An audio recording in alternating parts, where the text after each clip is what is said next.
నమస్కారం. నేను మీ రవికిరణ్ శర్మ వేలూరి. 6వ తేదీ స్థిరవారము, పంచాంగము, రాశి ఫలాలు ఏ రకంగా ఉండబోతున్నాయో విషయాన్ని చెప్తున్నాను. ఈరోజు స్థిరవారం అవటం వల్ల ఆ యొక్క విష్ణుమూర్తి అనుగ్రహం కలగాలని విష్ణుమూర్తి యొక్క ధ్యాన శ్లోకంతో ప్రారంభం చేస్తున్నాను. సశంఖ చక్రం సకిరీట కుండలం సపీతవస్త్రం సరసీరుహేక్షణం సహారవక్షస్థలశోభికౌస్తుభం నమామి విష్ణుం శిరసా చతుర్భుజం. ఓం నమో నారాయణాయ. ఈరోజు 6వ తేదీ స్థిరవారము, శ్రీ క్రోధినామ సంవత్సరము, ఉత్తరాయణము, గ్రీష్మ ఋతువు, ఆషాఢమాసము, శుక్లపక్షము, తిథి ప్రతిపత్తిథి పాడ్యమి తిథి తెల్లవారుజామున 3:46 వరకు ఉన్నది. నక్షత్రము పునర్వసు నక్షత్రము తెల్లవారుజామున 4:56 వరకు ఉన్నది. అమృత గడియలు తెల్లవారుజామున 2:34 నుంచి 4:06 వరకు అమృత గడియలు ఉన్నాయి. వర్జము సాయంత్రం 4:30 నుంచి 6:20 వరకు వర్జం ఉన్నది. దుర్ముహూర్తము ఈరోజు సూర్యోదయం నుంచి కూడా 7:20 వరకు దుర్ముహూర్తం ఉన్నది. సూర్యోదయము 5:34 సూర్యాస్తమయము 6:30 రాహుకాలము ఉదయం 9 గంటల నుంచి 10:30 వరకు రాహుకాలం ఉన్నది. యమగండము మధ్యాహ్నం 1:30 నుంచి 3 గంటల వరకు యమగండ కాలం అనేది ఉన్నది. గుళికకారము ఉదయం 6 గంటల నుంచి 7:30 వరకు ఉన్నది. ఈరోజు నుంచి ఆషాఢ మాసము ప్రారంభము. ఈరోజు నుంచి విశేషముగా వారాహి నవరాత్రులు ప్రారంభమవుతున్నాయి. ఈ 9 రోజులు కూడా అమ్మవారి యొక్క అర్చన పూజ చేసుకోవడం చాలా విశేషము.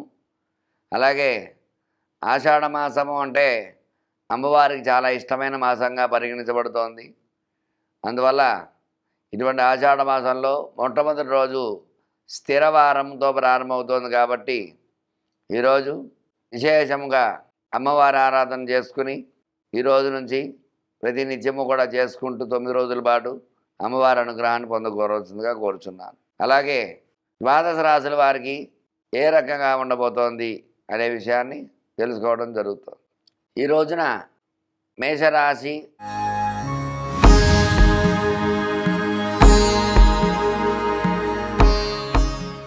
వారికి ఏ రకంగా ఉండబోతోందంటే, లగ్నాధిపతి కుజుడు జన్మంలో ఉన్నాడు, గురుడు ద్వితీయంలో ఉన్నాడు.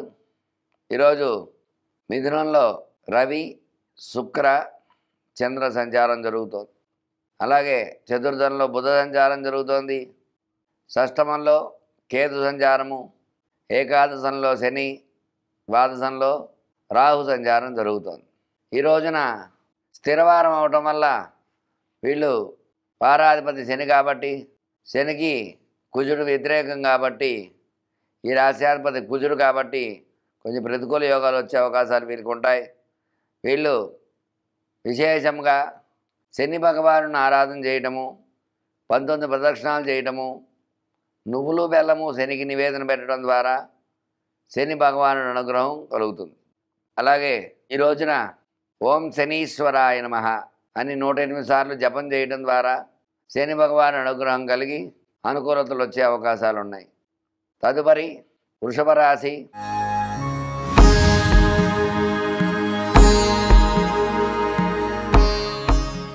వృషభ రాశి అధిపతి శుక్రుడికి శని మిత్రుడు కాబట్టి వీళ్ళకి అనుకూలతలు ఉన్నాయి. ఈ రోజున జన్మంలో గురుడు అనుకూలంగా ఉన్నాడు, భాగ్యంలో రవి, చంద్ర, శుక్రుడు అనుకూలంగా ఉన్నారు, తృతీయంలో బుధుడు అనుకూలంగా ఉన్నాడు, పంచమంలో కేతు అనుకూలంగా ఉన్నాడు.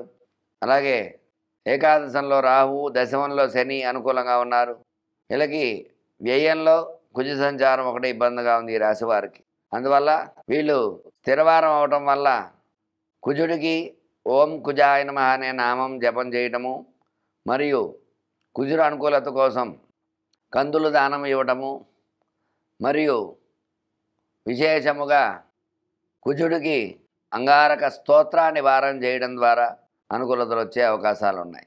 తదుపరి మిథున రాశి.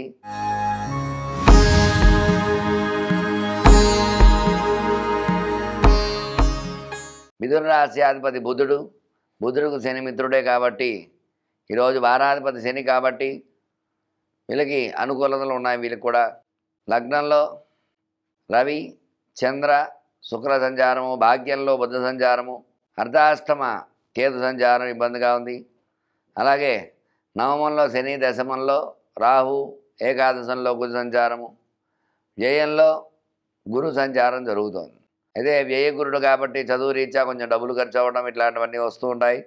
ఉద్యోగంలో కొంచెం అవకతవకలు వచ్చే అవకాశాలు ఉంటాయి. కొంచెం జాగ్రత్త వహించాలి ఉద్యోగస్తులు. అట్లాగే రాశ్యాధిపతి బుధుడు కాబట్టి బుధుడు అనుకూలంగా ఉన్నాడు కాబట్టి కొంచెం బుద్ధి చాంచల్యం లేకుండా ఉంటుంది. వీళ్ళు వ్యయంలో గురుడు ఉన్నాడు కాబట్టి గురునకు దక్షిణామూర్తి స్తోత్రాన్ని పారాయణ చేయడం ద్వారా అనుకూలతలు వచ్చే అవకాశాలు ఉన్నాయి.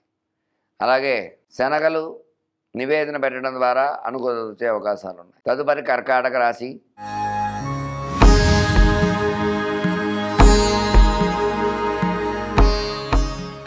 కర్కాటక రాశి అధిపతి చంద్రుడు, ఏకాదశం సంచారం అనుకూలంగా ఉన్నారు. అలాగే జన్మంలో బుధ సంచారము, తృతీయంలో కేతు సంచారము, అష్టమంలో శని సంచారము, నవమంలో రాహు సంచారము, దశమంలో కుజ సంచారము, ఏకాదశంలో గురుడు బలంగా ఉన్నాడు. వ్యయంలో రవిచంద్ర శుక్రుడు సంచారం చేస్తున్నారు.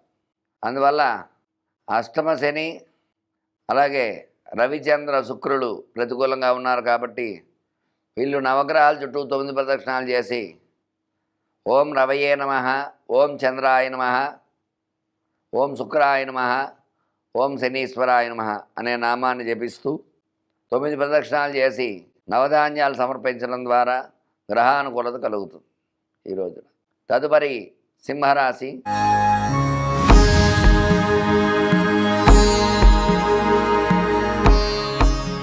సింహరాశి అధిపతి రవి, కేతువు భాగ్యంలో ఉన్నాడు. సప్తమంలో శని, అష్టమంలో రాహువు, నవమంలో కుజుడు, దశమంలో గురుడు, ఏకాదశంలో రవి సంచారం, రవి చంద్ర శుక్ర సంచారం అనుకూలంగా ఉంది. వ్యయంలో బుధ సంచారం ప్రతికూలంగా ఉంది. వీళ్ళకి ఈ రోజున సరస్వతీదేవి పూజ చేయటము, సరస్వతి అమ్మవారికి విశేషంగా అర్చనా పూజ చేయడం ద్వారా వ్యయంలో బుధుడున్నాడు కాబట్టి బుధానుకూలతలు వచ్చే అవకాశాలు ఉన్నాయి.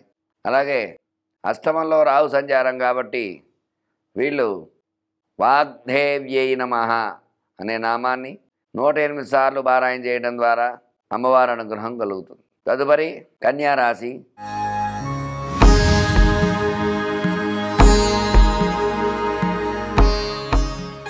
కన్యా రాశికి జన్మంలో కేతు సంచారము, సప్తమంలో రాహు సంచారము, షష్టమంలో శని సంచారము, అష్టమ కుజుడు, భాగ్యంలో గురు సంచారము, దశమ కేంద్రంలో రవి చంద్ర శుక్ర సంచారము, అలాగే ఏకాదశంలో బుధ సంచారం అనుకూలంగా ఉంది. వీళ్ళకి జన్మ కేతు వల్ల కొన్ని ఇబ్బందులు వచ్చే అవకాశాలు ఉన్నాయి. వీళ్ళు విశేషంగా గణపతికి గరికతో అర్చన చేయడం ద్వారా అనుకూలతలు వచ్చే అవకాశాలు ఉన్నాయి. విశేషంగా గణపతికి మోదకాలు సమర్పించడం ద్వారా అనుకూలతలు వచ్చే అవకాశాలు ఉన్నాయి. తదుపరి తులారాశి.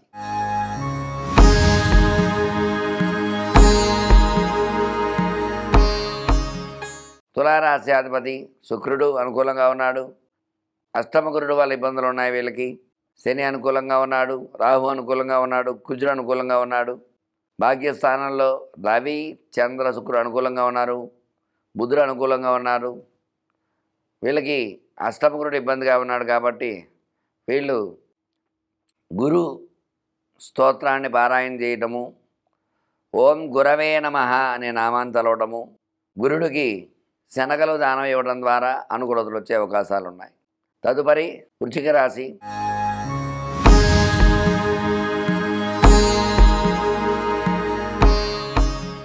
వృశ్చిక రాశి అధిపతి కుజుడు అనుకూలంగా ఉన్నాడు. అలాగే అర్ధాష్టమంలో శని సంచారము, పంచమంలో రాహు సంచారము, షష్టమంలో కుజ సంచారము, సప్తమంలో గురు సంచారము, అష్టమంలో రవి శుక్ర చంద్ర సంచారం జరుగుతుంది. నవమంలో బుధ సంచారం జరుగుతుంది. అర్ధాష్టమ శని వల్ల రవి చంద్ర శుక్రుల వల్ల కొంచెం ప్రతికూలతలు వచ్చే అవకాశాలు ఉన్నాయి. వీళ్ళు విశేషంగా శుక్రుడికి అధిష్టాన దేవత అమ్మవారు కాబట్టి ఆ శుక్రుడు ఇబ్బందిగా ఉన్నాడు కాబట్టి అష్టమంలో ఉన్నాడు కాబట్టి సర్వమంగళ మాంగళ్యే శివే సర్వార్థ సాధికే శరణ్యే త్రియంబకే దేవి నారాయణ నమోస్తే అనే శ్లోకాన్ని విశేషంగా 18 సార్లు పారాయణ చేయటము, అలాగే ఓం రవయే నమః, ఓం చంద్రాయ నమః, ఓం శనీశ్వరాయ నమః అనే నామాన్ని 108 సార్లు జపం చేయటం ద్వారా, అలాగే స్థిరవారం అవటం వల్ల విశేషముగా పులిహార నివేదన పెట్టడం ద్వారా అనుకూలతలు వచ్చే అవకాశాలు ఉన్నాయి. చిత్రాన్న నివేదనం విశేషంగా ఉంటుంది. తదుపరి ధనురాశి.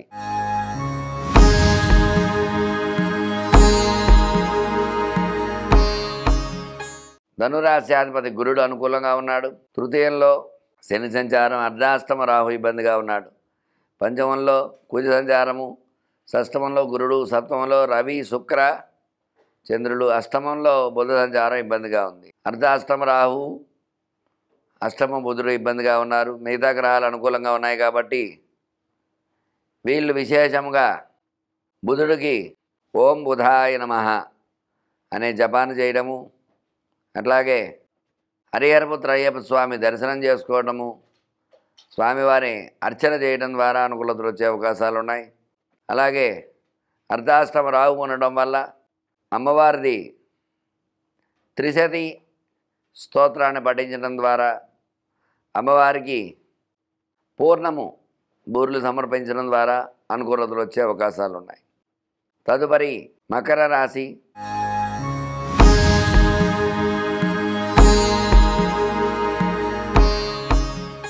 మకర రాశి అధిపతి శని ద్వితీయంలో భాగ్యంలో అనుకూలంగా ఉన్నాడు. తృతీయంలో రాహువు, చతుర్థంలో కుజ సంచారం ప్రతికూలంగా ఉంది. పంచమంలో గురుడు, షష్టమంలో రవి చంద్ర శుక్రుడు, సప్తమంలో బుధుడు అనుకూలంగా ఉన్నాడు. కేతువు భాగ్యంలో అనుకూలంగా ఉన్నాడు. ఈ యొక్క అర్ధాష్టమ కుజుడు ఇబ్బందిగా ఉన్నాడు కాబట్టి వీళ్ళు విశేషంగా ఆంజనేయ స్వామికి వడమాల సమర్పించడము, నిమమాల సమర్పించడం ద్వారా అనుకూలతలు వచ్చే అవకాశాలు ఉన్నాయి. ఆంజనేయ స్వామికి ఆకుపూజ, సింధూరార్చన చేయడం ద్వారా అనుకూలతలు వచ్చే అవకాశాలు ఉన్నాయి. తదుపరి కుంభరాశి.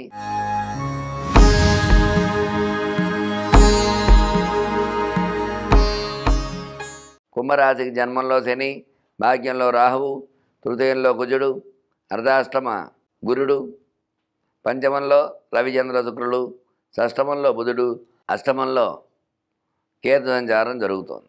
అష్టమ కేతు ఇబ్బందిగా ఉన్నాడు, అర్ధాష్టమ గురుడు ఇబ్బందిగా ఉన్నాడు. అందువల్ల గురుకేతువులు ఇబ్బందిగా ఉన్నారు కాబట్టి వీళ్ళు విశేషంగా ఓం గురవే నమః, ఓం కేతవే నమః అనుకుంటూ 108 సార్లు జపం చేయటము, అట్లాగే గురుడికి విశేషంగా శనగలు, కేతువుకి ఉలవలు దానంగా ఇవ్వడం ద్వారా అనుకూలతలు వచ్చే అవకాశాలు ఉన్నాయి. అలాగే గురు దక్షిణామూర్తి స్తోత్రాన్ని వినడం ద్వారా అనుకూలతలు వచ్చే అవకాశాలు ఉన్నాయి. తదుపరి మీనరాశి.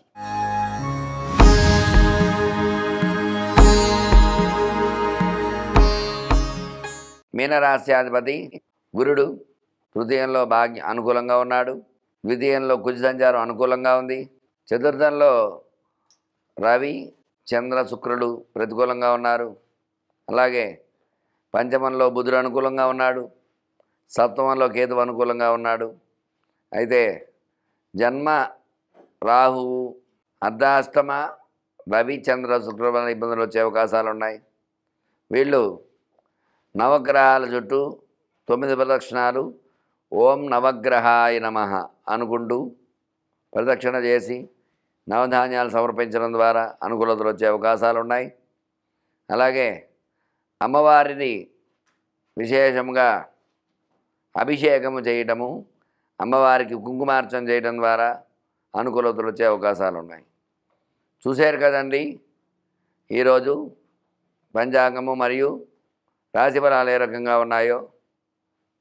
నేను చెప్పినట్టుగా ఈ యొక్క పరిహారాలు సమర్పించుకుని ఈరోజు అనుకూలంగా మార్చుకోవడానికి ఈ యొక్క దేవతారాధన చేసుకుని ఆ యొక్క దేవుని అనుగ్రహంతో మీ కోరికలు నెరవేర్చుకుంటారని మీ రవికిరణ్ శర్మ, వేలూరి జ్యోతిష్యరత్న అవార్డు గ్రహీత. నమస్కారం.